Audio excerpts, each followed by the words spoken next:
ईश्वर, अगर तुम्हें यही बीवी बच्चे चाहिए तो तुम्हें फिर से जूनियर ऑफिसर बनना पड़ेगा। बोलो मंजूर है? बजाऊं चुटकी? अरे लेकिन मुझे सोचने के लिए वक्त तो दो ना। पिछले 1 साल से यही कर रहा हूं मैं। अरे लेकिन सोचने से कोई फायदा तो होना चाहिए ना, वरना सोचने का क्या फायदा। ईश्वर, हाँ, अगर इंसान की सोच में ही गड़बड़ हो तो वो चाहे जिंदगी पर क्यों ना सोचे, उसका तो नुकसान ही होगा ना। मेरी सोच में गड़बड़ है। गड़बड़? अरे तुम्हारी सोच में गड़बड़ ही गड़बड़ है। तुम्हें हमेशा दूर के ढोल सुहावने लगते हैं, घर की मुर्गी दाल बराबर लगती है। तुम जूनियर ऑफिसर थे, उसमें से तुमने मैनेजर बनना चाहा, नतीजा क्या हुआ? करप्शन के जुर्म में तुम्हें अंदर जाना पड़ा। उसमें मेरा क्या कसूर है? अरे वो मल्होत्रा ने इस बात की खुन्नस निकाली कि मेरी बेटी उसके बेटे के साथ प्यार करती थी। जिस वक्त उस आदमी का नाम तुम मुझे बताओगे, ऑन द स्पॉट मैं तुम्हें प्रमोशन दे दूंगा। प्रॉमिस? प्रॉमिस। तो मुझे आपको बताने में खुशी हो रही है सर कि जिस लड़की के चक्कर में आपका बेटा बंटी है, उस लड़की का बाप मैं हूं सर, मैं हूं। तुम मेरे दफ्तर के एक मामूली जूनियर ऑफिसर, तुम्हारी ये हिम्मत कैसे हुई? तुम मेरे समधी बनोगे? मैं तो तुम्हें अब डायरेक्ट ही प्रमोशन दे दूंगा। I'll shoot you। नहीं नहीं नहीं, I'll shoot you। नहीं लगेगा सर। बिना नहीं। I'll shoot you।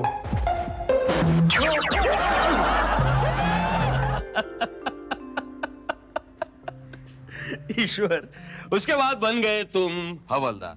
हाँ, वो तो मुझे मजबूरी से बनना पड़ा, लेकिन एक बात तो तुझे माननी पड़ेगी कि हवलदार बनने के बाद भी मैंने देश की सेवा करने की पूरी कोशिश की थी। शायद उसी वजह से तुम वहां 1 हफ्ते से ज्यादा नहीं टिके। तुम तो जानते हो कि मैं महीने के आमदनी में विश्वास करता हूँ, हफ्ते की नहीं। मोरे साहब क्या लगा है? कौन मोरे साहब? अरे मैंने रिश्वत लेने से मना किया तो उनका मुंह इतना सा हो गया था, इतना सा। मुझे सुसु जाने के लिए भी मना करता था ये मोरे साहब। शाम के 6 बजे के बंदोबस्त के लिए हमें सुबह 7 बजे बुलाता है ये मोरे साहब। अरे ये मोरे साहब को नरक में भी नई जगह मिलेगी। तुम्हें मालूम नहीं, मेरा ऊपर भी वसीला है, मैं चुटकी बजा के ये मोरे साहब को इधर से उधर कर दूंगा। ऐसे ये बोल रहा। शर्म नहीं आती तुझे ऐसे बोलते हुए? सलाम साहब, मैंने बिट्टू टकले को पकड़ लिया है। वो देख रहा हूं मैं। और वो उसका पूरे 5 लाख वाला बैग में मैंने जमा कर दिया है। वो भी सुन लिया है मैंने। साहब अभी वो मेरे परमवीर चक्र का देख लीजिए। परमवीर जी, हाँ वो हो जाएगा, हो जाएगा। अब देखिए, अगर वो जमता नहीं तो कम से कम मेरा पद्मश्री का तो पक्का कर दीजिए। वो तो मैंने पक्का कर लिया है। देखो ईश्वर, आज से मशहूर फिल्म एक्ट्रेस पद्मश्री जी के प्रोटेक्शन ड्यूटी पे तुम जा रहे हो। वो ठीक है सर, लेकिन इस छठे हुए बदमाश को छोड़ना नहीं है सर। हाँ। मोरे साहब, मेरी जमानत हो गई? हाँ हो गई। क्या? ईश्वर छोड़ दो इसे। छोड़ दो? तूने सुना नहीं? इसकी जमानत हो गई है, छोड़ दो इसे। मैं इसे छोड़ दूं? नहीं, मैं नहीं छोड़ूंगा सर। क्यों छोड़ूं मैं सर? इसे पकड़ने में मेरी पूरी रात गई है, मेरा पूरा परिवार जुट गया था इसे पकड़ने में। अरे जान की बाजी लगाकर मेरे बीवी बच्चों ने इसे पकड़ने में मेरी मदद की है, उसकी कोई कीमत नहीं है सर। नहीं, मैं नहीं छोड़ूंगा सर, मैं इसे नहीं छोड़ सकता, मैं नहीं छोड़ सकता। ईश्वर छोड़ दो इसे। नहीं छोड़ूंगा, नहीं छोड़ूंगा, मैं बिल्कुल नहीं छोड़ूंगा। बस ईश्वर, बस बस बस। हवलदार के बाद बन गए तुम डॉक्टर। वो तुम्हारी मेहरबानी से बन गया मैं। लोगों को अक्सर डॉक्टर बनने के लिए कैपिटेशन फीस देनी पड़ती है, तुम्हारी चुटकी बजाने से मैं डॉक्टर बन गया। हाँ, और लोगों की जिंदगी से खेलते रहे। अक्सर डॉक्टर लोग यही करते हैं ना। इसीलिए मैं कहता हूँ ईश्वर कि तुम्हारी सोच में जरूर कुछ गड़बड़ है। मेडिकल साइंस का जरा भी ज्ञान ना होते हुए भी तुम डॉक्टर बन गए। अरे आजकल तुझे पता नहीं, ये मेडिकल साइंस की कोई कीमत नहीं रही। आजकल इतनी ऑल्टरनेटिव थेरेपी बीमारी की तरह फैल गई है कि हर दूसरे घर में कोई ना कोई अपने आप को डॉक्टर समझता है। कोई रेकी डॉक्टर है, कोई नेचुरोपैथिक करता है, कोई प्राणिक हीलिंग करता है, तो कोई जेम थेरेपी करता है। अरे कोई कोई तो एक्यूपंक्चर के नाम पे मरीजों के बदन में सुई चुभो देता है, मैं कम से कम इंजेक्शन देता था। रहने दो, तुम तो एक सलाइन भी नहीं दे सकते। सो जाओ, सो जाओ। नब्ज कहाँ है? नब्ज कहाँ होती है? नब्ज यहाँ है? नहीं। यहाँ है क्या? नहीं। यहाँ नहीं, यहाँ है क्या रे? नहीं है। यहाँ देखो, तेरे पीछे क्या? पीठ के पास है क्या? तो कहाँ है क्या? ये होती है। अरे नस कहाँ होती है? क्या देखो? ये लो, पियो, पूरी बोतल पीना। हाँ? दे दिया पेशेंट को, सलाइन दे दिया। तो क्या है, नब्ज नहीं मिल रही थी, पीने को दे दिया सलाइन पेशेंट को। कहीं से भी बदन में जाना चाहिए ना, सलाइन दे दिया।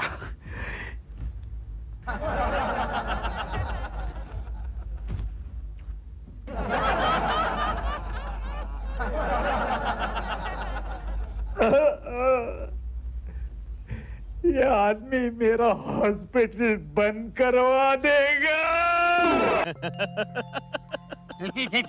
क्या कर रहा है? और उसके बाद बन गए तुम एक्टर। एक्टिंग की एबीसी भी मालूम नहीं थी और एक्टर बन गए। एक्टिंग की एबीसी तो किसी को मालूम नहीं है। हाँ, ABCL मालूम है। और उसमें भी तुम सुपर फ्लॉप हो गए। तो मैं क्या कर सकता था? तुमने मुझे ऐसा एक्टर बना दिया जिसकी दो बीवियां थी। सॉरी ईश्वर, आजकल एक बीवी वाला एक्टर मिलना बहुत मुश्किल है। और मजे की बात यह है कि तुम तो प्रोड्यूसर भी बन गए थे। इसका मतलब एक साथ दो नाव में पैर रखने की कोशिश कर रहे हो। आराधना, मैं तुमसे प्यार करता हूँ आराधना। मैं आराधना नहीं, मोहिनी वाला हूँ। एक मिनट, कहाँ जा रही है? वो अकेली बैठी होगी वहाँ, कौन? मोहिनी वाला।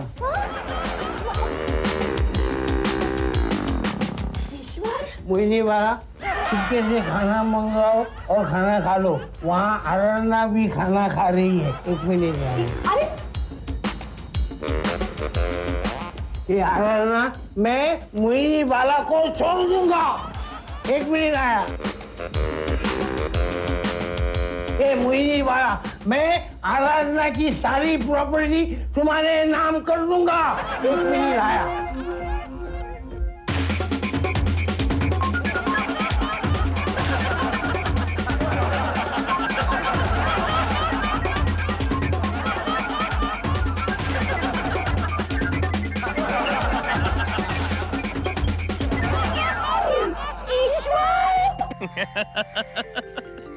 और तुमने ब्लाइंड खेला और मैं वेटर बन गया। ईश्वर, वैसे देखा जाए तो वेटर का प्रोफेशन तुम्हारे लिए काफी अच्छा था। अरे क्या खाक अच्छा था।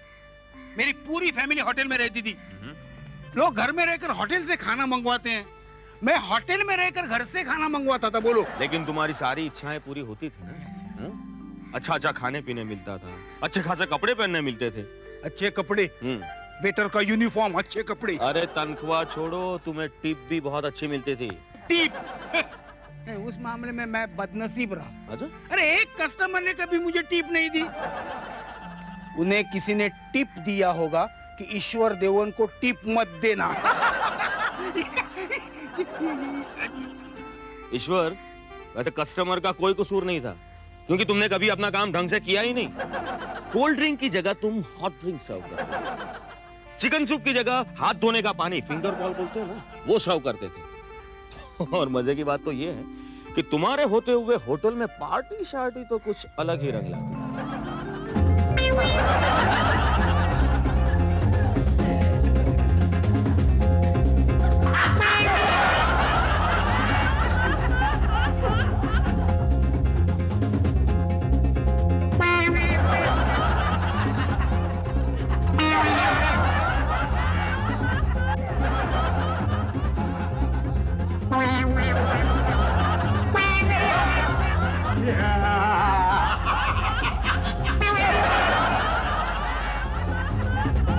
ये तेरे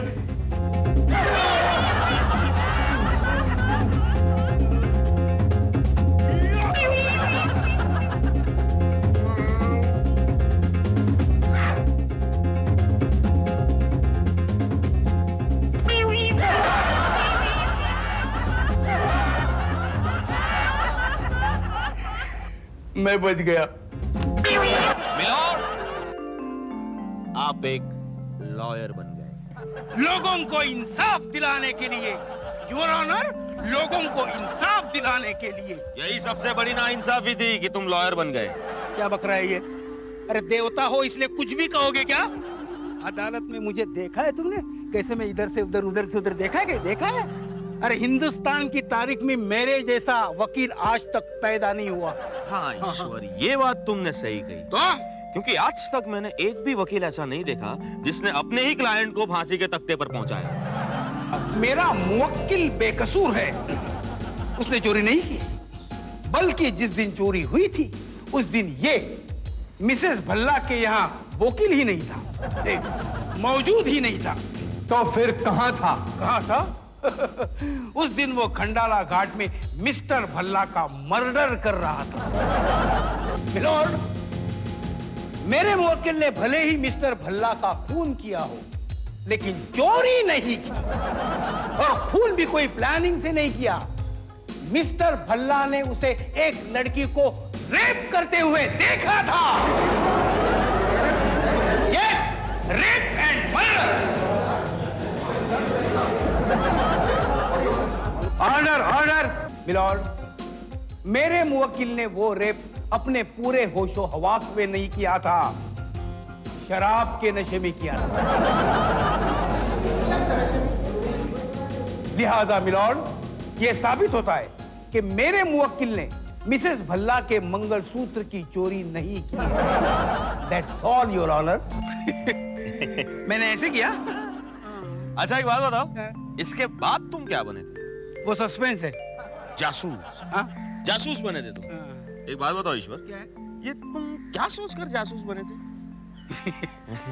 वो क्या है, मेरे कॉलेज के जमाने में मैंने कुछ जेम्स बॉन्ड की फिल्में देखी थी, हाँ, जिसमें वो सुंदर और जवान लड़कियों से घिरा रहता था और अकेले अकेले 10-10 आदमियों को मारता था। ये और खुद को बदन पे खरोच तक नहीं आती थी।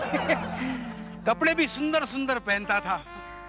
और जासूस बनने के बाद मुझे क्या मिला? एक लंबा काला कोट, वो भी भाड़े का।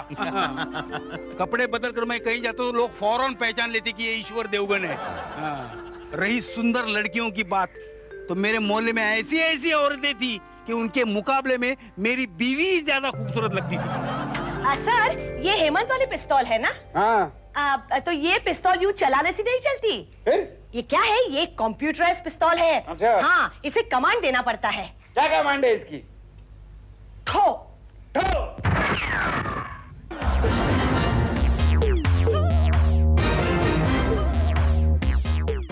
जासूस के प्रोफेशन का पोल बहुत जल्दी खुल गया। हाँ? बाद में तुम बिल्डर बन गए, हाँ। जनता के लिए सस्ते से सस्ता मकान बनाने का ख्वाब देखने लगे। मेरा वो ख्वाब तो रेडियो के हवा महल प्रोग्राम से भी कम टिका। वो तो होना ही था ना ईश्वर। जब तुम्हें कंस्ट्रक्शन लाइन का कोई एक्सपीरियंस नहीं है तो तुम बिल्डर कैसे बन सकते हो यार? अरे वो गुंडों का धमकी वाला चक्कर नहीं होता ना, तो मैं बड़े बड़े बिल्डरों की ईंट से ईंट बजा देता। अच्छा मिस्टर ईश्वर देवगन, इस बिल्डिंग में फ्लैट्स कितने बाकी हैं? सारे बाकी हैं। नहीं, यह प्रोजेक्ट नियरली फुल है, पर हम आपको एडजस्ट कर लेगा जी। हाँ, आपको एडजस्ट कर लेंगे, आपके लिए हम दे देंगे एक फ्लैट। मिस्टर देवगन, हाँ? कौन से फ्लैट से व्यू अच्छा दिखता है? कौन से फ्लैट से अच्छा दिखता है रिव्यू, तुझे मालूम है? सारे फ्लैट गुड व्यू। बताता हूँ, अभी बताता हूँ, देख के बताता हूँ। हाँ, इस फ्लैट से समुंदर का व्यू आता है। सॉरी, आपका कोट है, मैं समझा समुंदर। अच्छा ठीक है ठीक है।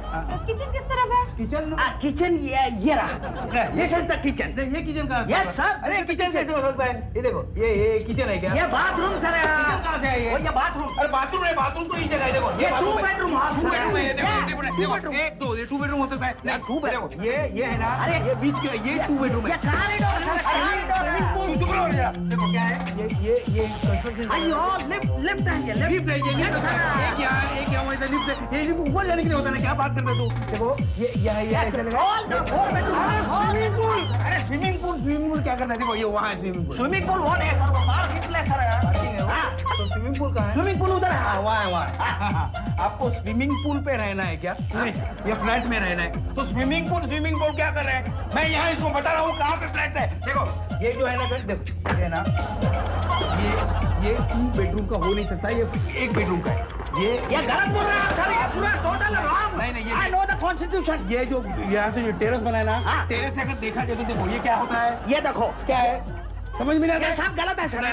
मैंने Total wrong। ये कंस्ट्रक्शन बनाते हो मैंने उनको बोला था कि आप इस तरह से बनाइए कि लोगों को देखो आर्किटेक्ट हमारे को बोला ना सर, ये 2 बेडरूम हॉल है। हो ही नहीं सकता। क्या बात कर रहे हो तू? एक बात तो तुझे माननी पड़ेगी यमदूत, अरे हर प्रोफेशन में मैंने ईमानदारी से और लगन से काम किया है और देश की सेवा करने की कोशिश की है। एक बात बताओ ईश्वर, यस वैसा तो तुम अंडरवर्ल्ड के डॉन भी बने थे, माफिया लीडर बन के तुमने देश की कौन सी सेवा की भाई?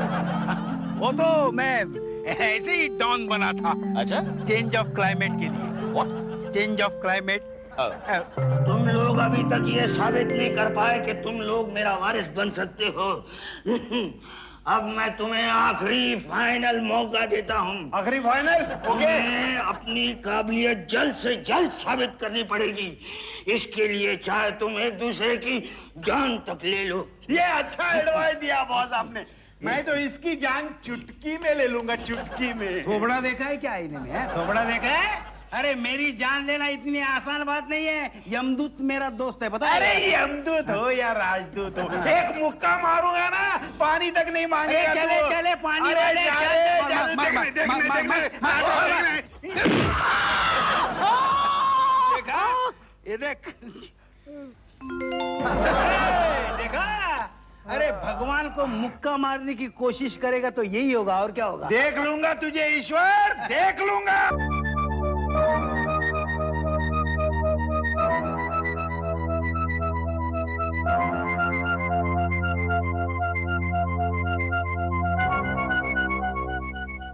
संभाल के। ये मस्का मैंने बॉम्ब अंदर फेंक दिया है। अब देखो कैसा डाम होता है। कान बंद कर ले, कान बंद कर।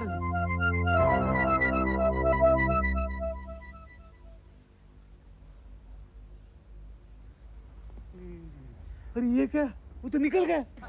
आपका बॉम्ब वेस्ट हो गया ले बॉस। अरे बेस कैसे हो जाएगा, मैं वापस ले आता हूँ। तू रुक क्या? हाँ?